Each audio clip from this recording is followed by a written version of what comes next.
Hi everyone, welcome to CGTN's Facebook Live. I'm Sim and this is Dean. Good morning. And we are coming to you today from Xiamen, from Nanputuo Temple, one of the main sites to see in Xiamen. We're in Xiamen for the BRICS Summit this weekend, but we wanted to show you a few things in the city, in this beautiful city before that. But first, we were talking about the temple, but we've got something even more exciting. We're going to go to see the monks' college first next door, right? Yeah, the college is called the Buddhist College of Minnan.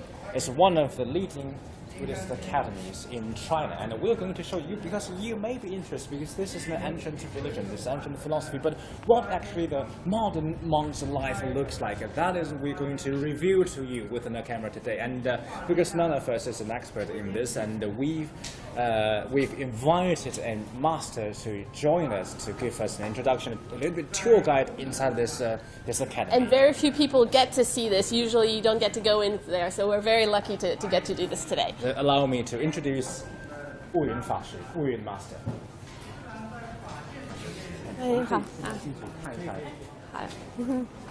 If this is the academy, it doesn't look like it's okay. It's okay.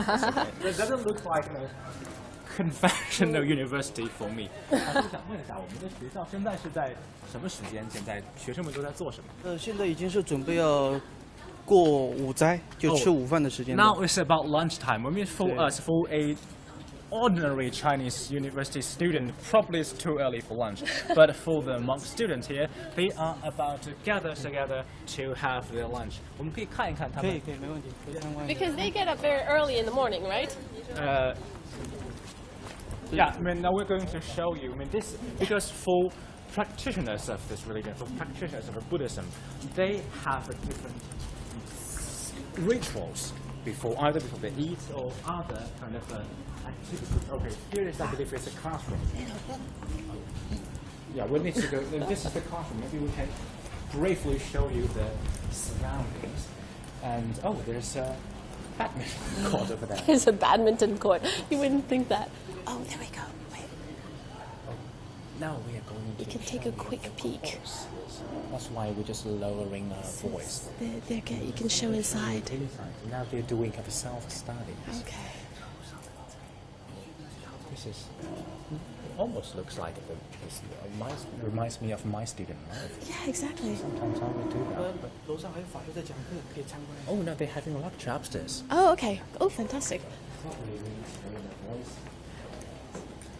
So there's about, I think, another master was telling us the other day. There's about 100 students at the moment in this college, and about 100 monks who also work here, live here.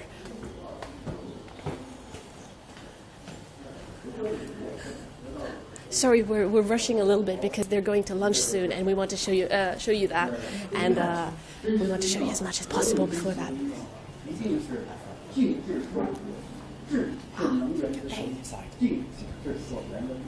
Now we are in the Nanputuo Temple, and this is the Buddha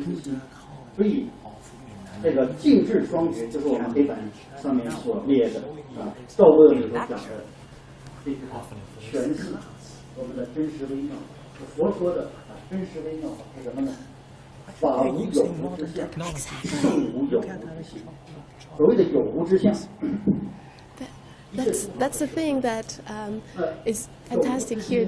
We always think of like it's a Buddhist temple. It's very ancient and it's an ancient religion and it's very spiritual and very simple and not materialistic. But they've got modern technology. They've got like a screen. We've seen the monks with their mobile phones. They use WeChat, which is kind of the WhatsApp here in China, which is so popular. You can't live in China without WeChat, but they all have WeChat to communicate. 所对应法的实相，诸法的实相，就是无有的。Saved by the bell. So this is the bell. This is it doesn't look like in huge Chinese universities and in campus. Like they have beautiful buildings and large buildings, but this is like so modest. It's not just modest, but sometimes even it's just simple. And at the same time, and it seems so approachable, like it's relatable. Like you were saying, it reminds you of your school days, and the fact that there are there's a bell, and it's not just I don't know. My expectations is of a monk's college is a complete, very serene, very tranquil, and things are just very simple. And actually, it's kind of like a normal school. They're studying there with the school. I think they're about to leave the lecture room. I think when I was in my high school, whenever the bells run, I feel like there we go. On they're top coming of out. The moon. I was so happy that the castle was open. It's literally saved by the bell. They're all coming out. It's lunchtime. They have to be so in order. I'm still kind of getting there and just digesting that they're actually monk students, not just ordinary students. What they study is ancient philosophies of thousands of years. And one thing I noticed last time, they all have different colors, but that actually has no meaning, right? It's just the colors of their clothes. It's just their own preference, I think. 这个是没有区别的。没有区别。对，这个服装其实是我们中国传统的汉服进行修改，然后这个是我们中国的文化。那出家人的这个服装呢，应该是我们那个所谓的袈裟、福田衣，就那个斜挎有个钩环在这个地方，那是我们佛教传统的服装啊，所以这个颜色是没有区别的。Okay, let's head down. Because I think they're about to attend the lunch ceremony. All right. And I'll just translate for you what the master Wu just told me about the color of the clothes. Actually, it doesn't bear any actual meaning. It's just as simple as possible. And because you're supposed to eliminate all the stuff, all the physical obstacle, either to your body or to your mind, in order to ascertain the enlightenment. So the color doesn't mean anything.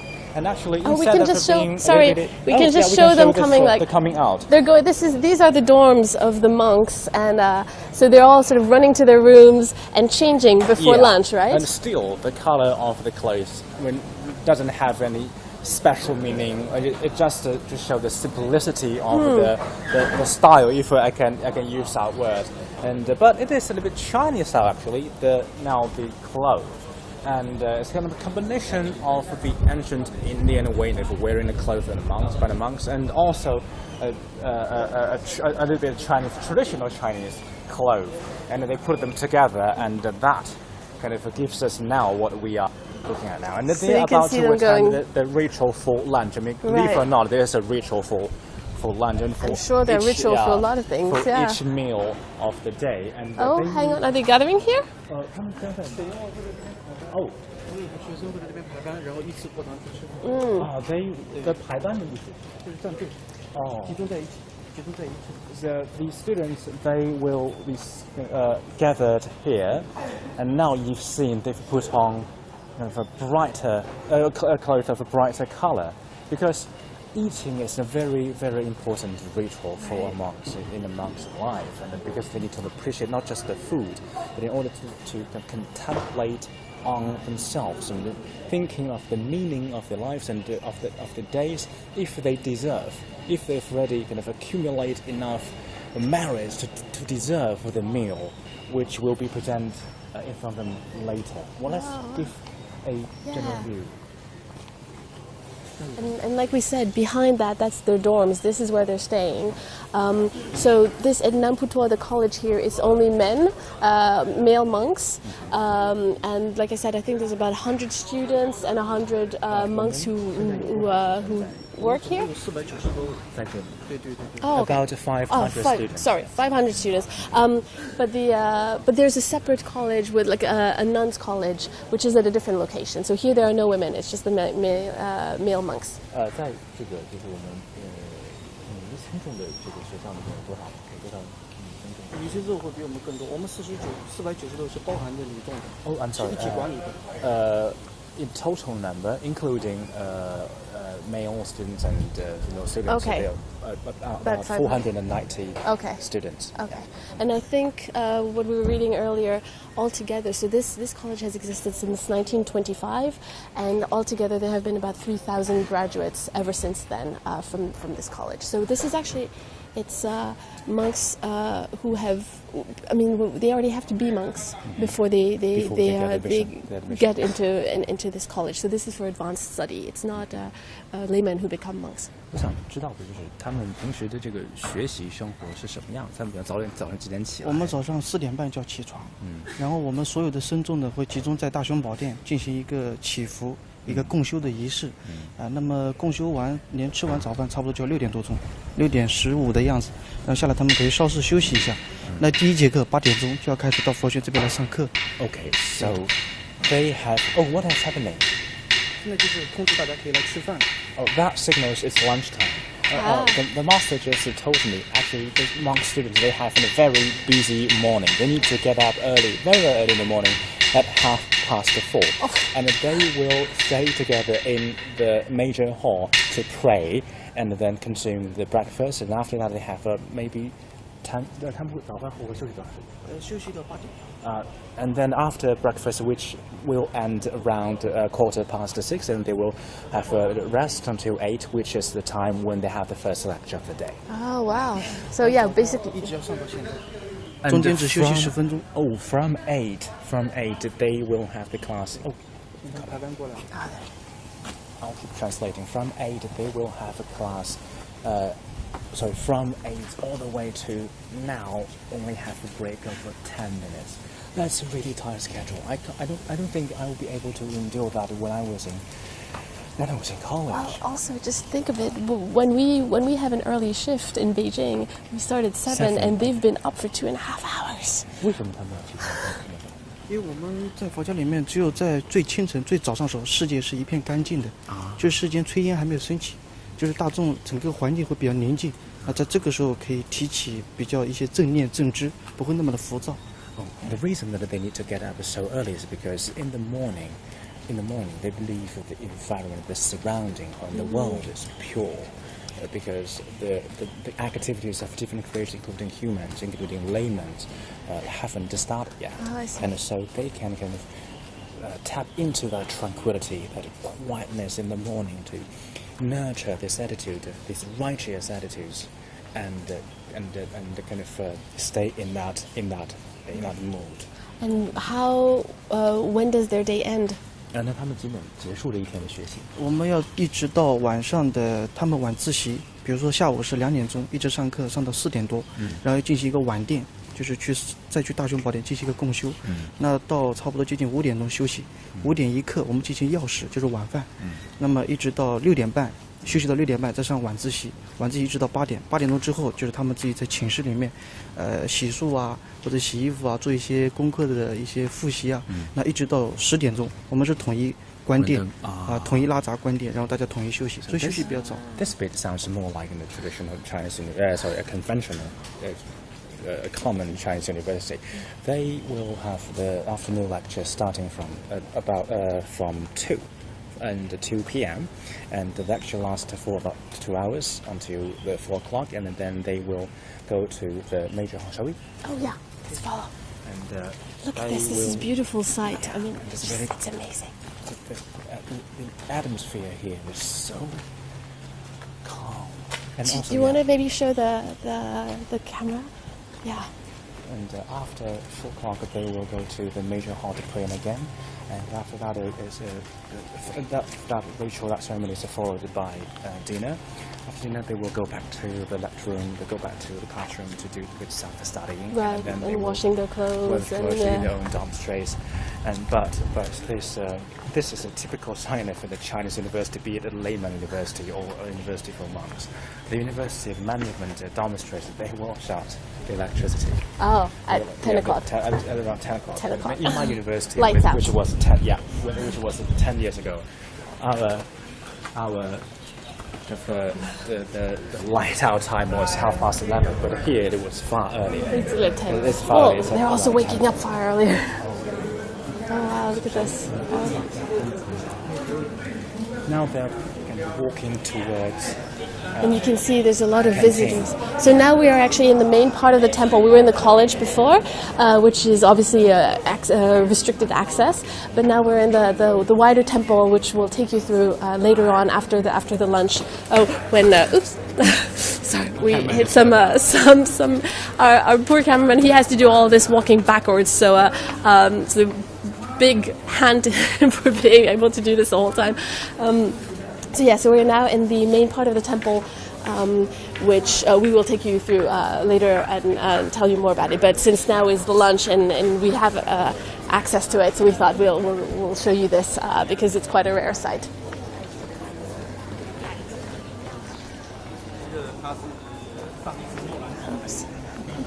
So we're crossing through. We came. The college is on that side. Now we're here going through the temple, and we're going through now on the other side, going through another door towards the dining hall where the monks will have their lunch. Look at those two characters.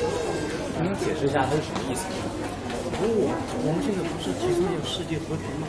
就是要把自我消融跟整个大众融合在一起，你才能做到真正的共和。Oh, it's not two characters. Directly translated, they mean eliminating self. Oh, I see. Like in order to ascertain, in order to attain the enlightenment and the reach to the epiphany about the wisdom and the knowledge of the world, the first step is actually yourself. You need to kind of take that out of the equation in order to understand the knowledge of the world, and that's why they have that character. So here you see that they all line up, and they face each other. So there's several rows. They all sit in rows, facing each other. So there's 8 rows. Yeah, I think we can seven rows facing this way, and the other rows coming. And probably we will stop talking. And actually, they're seated. They all have assigned seating, and they're seated along a rank. So the more senior monks are at the front, and the more junior ones are at the back. In the middle is the abbot. Is that right? So in the middle, you can see the abbot. Every day, the dining ritual starts with an abbot, and they're giving 7 rice to kind of an assistant monk. Okay. And he will present a bowl of food to the Buddha as an offering as an outside. offering to the supernatural creators. So now you can and see then, they're serving the food. Distributing food. Are the people? Are they also monks? The ones who are distributing the food? 现在开始打饭，他们也是寺中的僧人。对，全部都是僧众。They are all of them monks. Okay. So clearly, like monks with different tasks and responsibilities within the temple. 在寺庙里吃饭的时候是不允许说话的，通通不允许，只有手势比划。你要就亲一下，不要就这样打一下。So no speaking is allowed. No speaking is allowed here.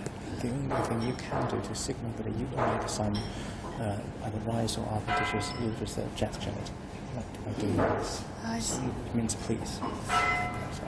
It's very different from a canteen you would have in a university or elsewhere, where it's always very noisy and everybody's talking and gossiping, and I wonder, it's very calm, very. I wonder if you can reach an epiphany in a university while eating.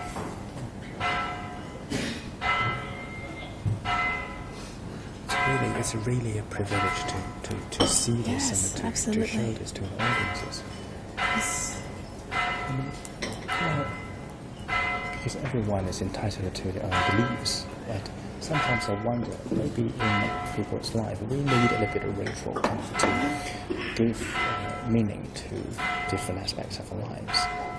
So it seems, so they have 3 bowls, and it seems the one in the middle is for rice, then they've got one for soup, and then they've got another one with vegetable, I believe. Yeah, because they're vegetarian, clearly, right? Yeah. It's very strict. And there's also a vegetarian restaurant on the premises of this temple that is quite well known as well. Yeah, the vegetarian food kind of developed from the Buddhist tradition, but it kind of grows out of this religious world into a kind of layman world. Oh, there you go. Bell. 铃声的意思是等会儿会有一个唱诵，会有一个祈祷的仪式。对。There will be a chanting ceremony. We start.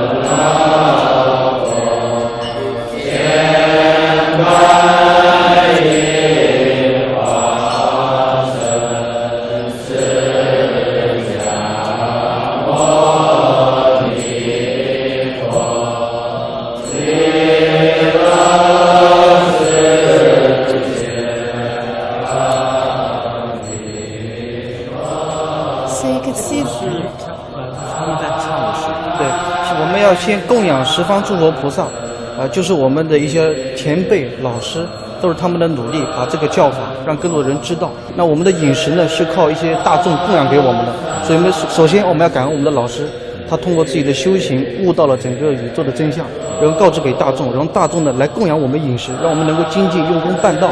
所以我们要思这顿饭来之不易，我们要惭愧心，自己有没有用功，有没有努力。所以这样一个唱诵的仪式，就每次都要提醒自己。Oh, so with this, actually this is a daily ritual. Yeah, maybe we can just.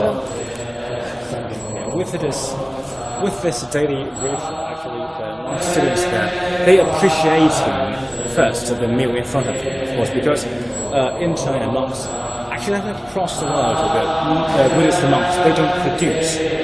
They're not farmers. They cannot have any other sidelines in order to produce meals or make money. They cannot do that. So all their foods are sponsored by donors. They need to show the respect to the kindness by chanting. That shows how they're appreciating the donations, the contributions from outside the temple. And also, which is kind of more important, is that they need to show with the chanting the appreciation for the efforts of the predecessors, of the monks that have tried to expand the knowledge of the Buddha or spread the knowledge of the Buddha. They need to appreciate their efforts. They show with the chanting, they show respect to those predecessors whose efforts can lay the foundation of the modern days of this monastery. It's a unique sight. You would never, and I noticed they have different dishes as well, because they would, like you said, they would point to the bowl if they wanted it or not. But there were a few coming around with different types of vegetables, and some of them they were like, no, I don't want that one. But then there was another one, or this one I would like, yes. So how many dishes do they have? 一般情况下，我们每一位就是每天的每一顿饭，一餐饭有几个菜？有8个菜。哦，是非常的丰富的。但是每天每顿8个菜。对对对，每天每顿。For every meal there are 8 dishes. 晚上相对比较简单，晚上就是中午吃剩的，然后晚上再晚上吃。I think people that dinner is very simple. Okay. 我们讲究晚上就是药食，就是只是为了滋养这个色身的，晚上不能够贪吃。As according to Buddhist teaching, you don't want to eat too much for dinner, because it's important that you need to stay healthy in order to contemplate, in order to think about the wisdom of Buddhism. But that is the far you go. Okay. You cannot go further than that, because you cannot develop this kind of greedy desire for food, for the flavor of it. Everything, every meal is still 8 dishes is not bad. Yeah, that's true. And you can just hear. Maybe we can take a peek over there. It's so quiet. You can only hear the chopsticks on the bowls. That's all, and they're eating. Interrupt with them eating, but we can just sort of have a quick view. The rice. A small offering of rice. Offering of rice into the supernatural power. You need to show the respect to not just the living creatures, but also the power that you're contemplating on. But yeah, look at this, it's so quiet. I've never seen a canteen and they've got fruit now, they've got watermelon as well coming. So it's they have some good food. Personally, I think it is a very interesting connection, because we are standing here doing these live streams. We are here. Yeah, we need to remind you a little bit now. Yeah. Welcome to thank you for your company with us with the CGTN live here in Xiamen. We are now walking in a temple, in a very famous temple, which is also a tourist attraction. And Nanputuo Temple. We've been given the privilege to show you kind of the behind scene of the modern day monks' life. And because there's a monks' college that's attached to Nanputuo Temple. Yeah. So this is where we are at the moment. It's called the Buddhist College of Minnan, which is a leading Buddhist academy. And now the monks inside of the dining house, they're eating, and it's very quiet. We don't want to disturb that quietness. And probably now, I think we should move out. And before we leave, I want to tell you something about this. 这个是我们给神明布施给神明的一些饮食，就是要感恩他们，然后进行一个出使。this is to show the gratitude towards the divine, the divinities of the goddess, the god. And the number of vice. There's 7. Yeah, there's 7. It's fixed. Why is what's the meaning of the 7? 7在佛教里面是代表着吉祥，是一个周数，一般都是以单的这样一个周数为一个圆满。So in Buddhism, okay, this will be hard for me. 7 is all the other odd numbers. They represent 吉祥. In Chinese, I think it means all the beauty of the world, all the happiness and the enlightenment. Okay. I think we should just leave the masters and non-students around. Maybe we should ask the cameraman step out. Yeah, as we said, like dinner meals here are also a ritual. They're not just food. They're not actually for enjoyment. They're actually for also a time to meditate and to reflect. So that's why they're all very, very quiet, and it's nothing like a canteen that we would see in other places, in universities or elsewhere. So that's it for now. We're going back to the main temple now. So we are in Nanputuo Temple in Xiamen in southeastern Fujian province. We had a bit of a rushed introduction earlier because we wanted to show you so much of the monks' college as much as possible while we still could. But yeah, so we are now in Nanputuo Temple. The reason it's called Nanputuo is because Nan is south, and it's south of Mount Putuo, which is in Zhejiang province near Shanghai. It's a sacred mountain. And it's one of China's 4 sacred mountains. So this is south of it, so it's called Nanputuo. And it's a beautiful temple, as you can see. It was first founded when? The temple was first founded in Tang Dynasty, which is around 900 AD. Okay. So that makes this temple in a history of over 1,000 years old. 1,000 years. So during that 1,000-year time, the temple was destroyed and set on fire a couple of times, and it was the most major rebuilding of this temple was in Qing Dynasty. Okay. The sponsor was a very famous general, and he sponsored this temple when it transformed into a place of worshipping the goddess Bodhisattva. Guan Yin in Chinese. Guan Yin means listening to all the suffering of the world. I think now we're back to talking about philosophical side of Buddhism. I mean, it's look at that. I think that's a Bodhi tree. Yes. Is that not? Yeah. I mean, and you were saying like you can recognize it from the leaves, right? From the leaves, yes. They resemble heart. Probably that's one of the many reasons that the Buddha Siddhartha, the great Buddha, has chosen this plant and to stay under, and then wait to his epiphany. Yeah, he meditated under a Bodhi tree, and that's why the Bodhi trees have it's a sacred fig tree. And that's why it has such a strong relevance. Is why it's so important here in Buddhism, and you see it in temples. Actually, when you go back into ancient history and thinking, because none of the current account of the Buddha himself, I think it's in direct with the direct material. I mean, we understand the man in terms of studying history through the oral accounts, kind of compiled centuries after the Buddha himself has passed onto heaven. According to those oral accounts by the Buddha's disciples, the man was a prince of a great country, and prophesied predicted there will be 2 fates waiting for the prince, for Siddhartha. And one fate is that he will be a great king, staying in his palace for the rest of his life. And another one is he's going to be an enlightened man. He's going to be a great thinker of the world. So Siddhartha as a father, the king, the great king himself, kind of worried about the happening of the second prophecy. he liked to keep his son in the palace and to be the king, succeed him. So, in order to do that, the king blissfully kept the prince in a kind of a happiness, a bubble of happiness.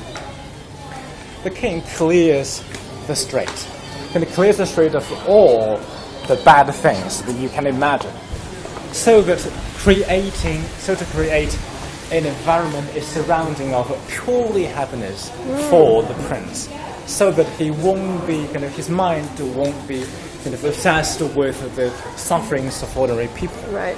But one day, when the prince was in a chariot, when riding in a horse-pulled vehicle on the street, he accidentally laid his eyes first on an old man. That is the first physical suffering none of us can escape from, the aging. And then the prince saw and sickness. That is another suffering. Probably we won't be able to escape either, the illness. And then the third one, the prince saw a corpse. That represents death. Right. So then the prince realizes that, okay, so this is real life. So people still suffering, and this life is about suffering. Then the prince decided to leave all the earthly goods, the luxury palace behind, and has gone on a trip to search for enlightenment. But one thing... Oh, sorry. Oh, sorry.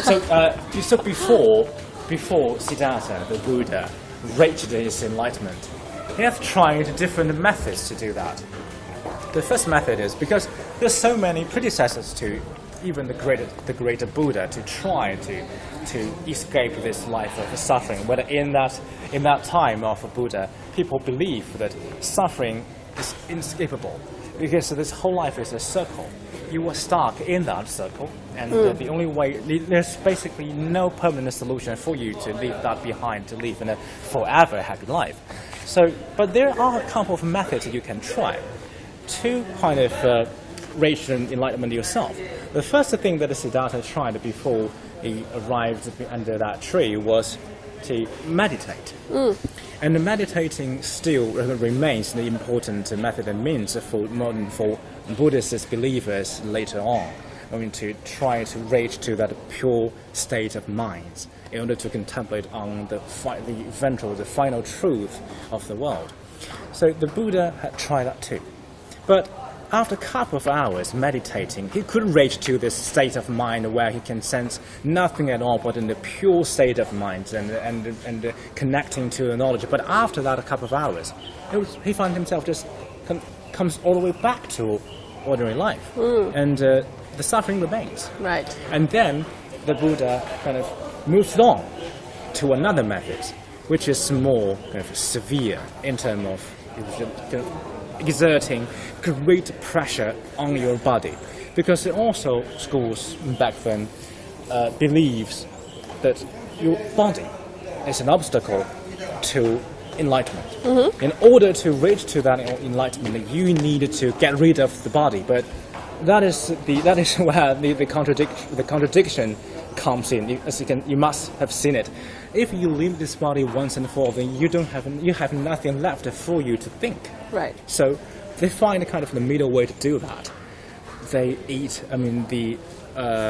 Some pilgrims, they ate a very, very small portion of food every day. They endure severe labor. And they try all sorts of torture just to kind of minimize the reaction towards pain, the physical pain. And the Buddha had also tried that too, and he almost died of that because he ate so little a day and almost died. But then he realized, okay, all this torture, instead of eliminating the earthly suffering, only enhancing it. So then he abandoned that too, and then he moved on to his epiphany, and realizing that in this forever changing world, your soul, which so many people back then believed is eternal, actually is changing with the world too. In order to put this eternal, in order to kind of get used to the changing world, while to pinpoint yourself at a certain place of this world is unreasonable.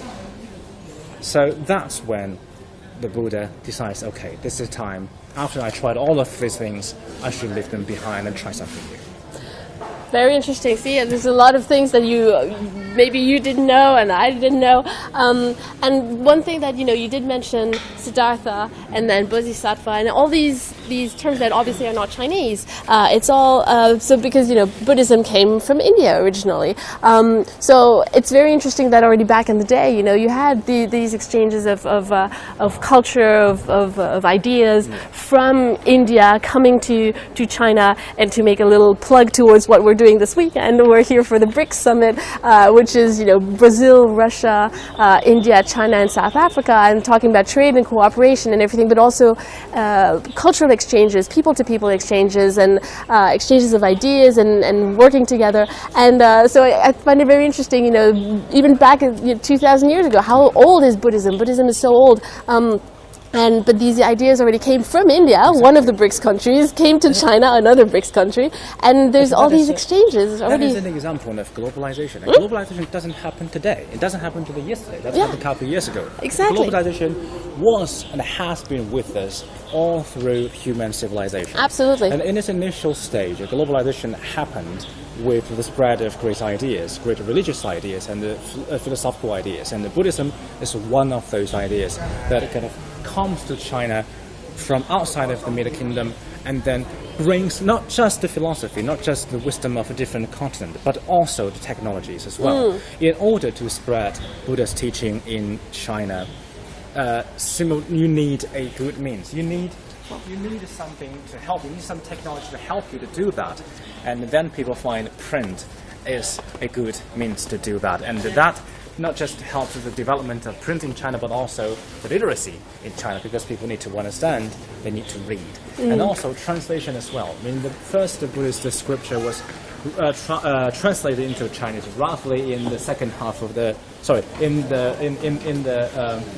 the second century. And after that, for another around 800-900 years, Chinese people, be they monks or laymen, they kept translating the scriptures into Chinese, and in the meantime, they combine the Buddhist teaching from Indian culture, from Pali, an ancient language, with local culture, Careful. Yeah, as well.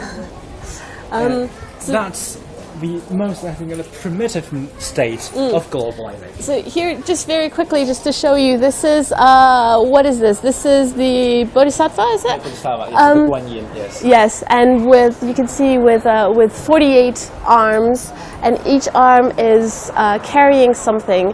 And if I read the sign correctly earlier, it explains that, it's to represent how this goddess will protect people from all types of it's just not a symbol of a religious symbol, it's also a piece of art. Yeah, absolutely. And you can see these offerings as well. There's fruit. There's somebody left just a bottle of water, but sometimes people will just leave a few crackers, yes. or sometimes you'll even see like some Kit Kats or like a chocolate bar. But just people come and leave some offerings and just kneel down and pray. And it's very. Oh, the monks are coming out again. Oh, well, that was a very quick lunch. This.